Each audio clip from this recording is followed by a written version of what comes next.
पठाए पाती अगर समयो 2:30 बजे थे रात के बिल्कुल राइट समय में रिकॉर्डिंग हो रहा है पिया के लिखिए पठाए पाती चंदा चंदा जुनी मुग आज चंदा जुनी मुग आज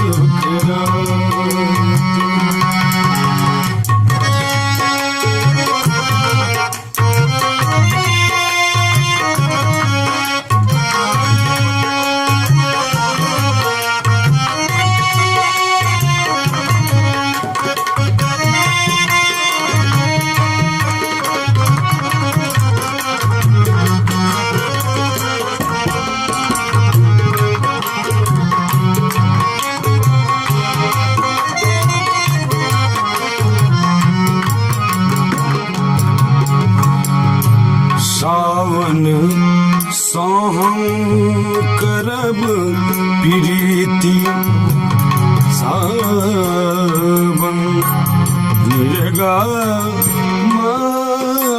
मगर निरसा निरसा निरसा सावन सोहम करब प्रीति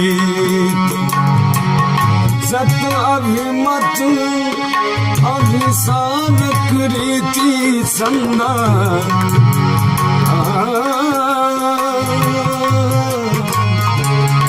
आजुक सत अभिमत अभिसार कृति संदा सुने आजुक संदा चंदा चंदा में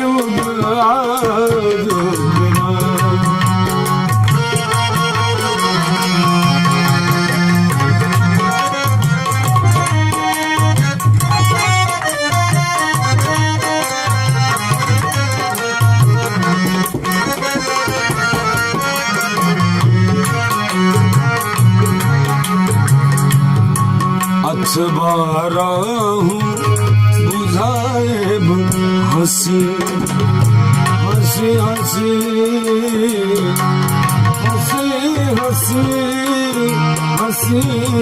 हंसी अखबारा हूँ बुझाए हंसी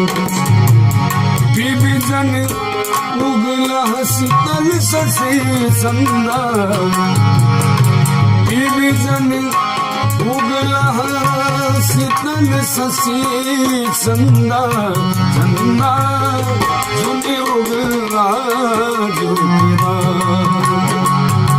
सुने उगला जुगरा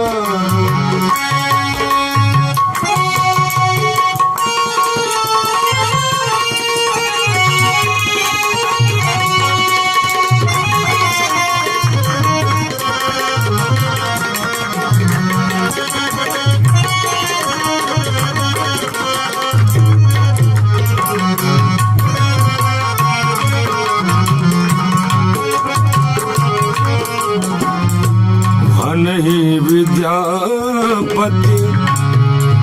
विद्यापति विद्यापति विद्यापति भनहि विद्यापति शुभ अभिसार भल जन करति उपकार चंदा चंदा दल जन करति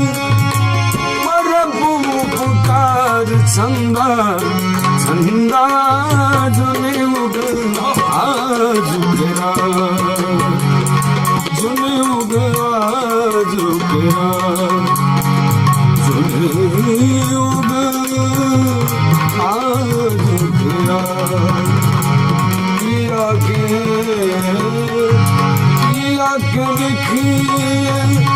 पठाएम पाती चन्ना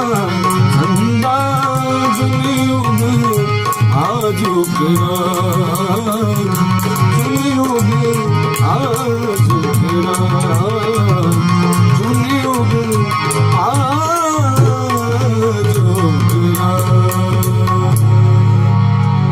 नमस्कार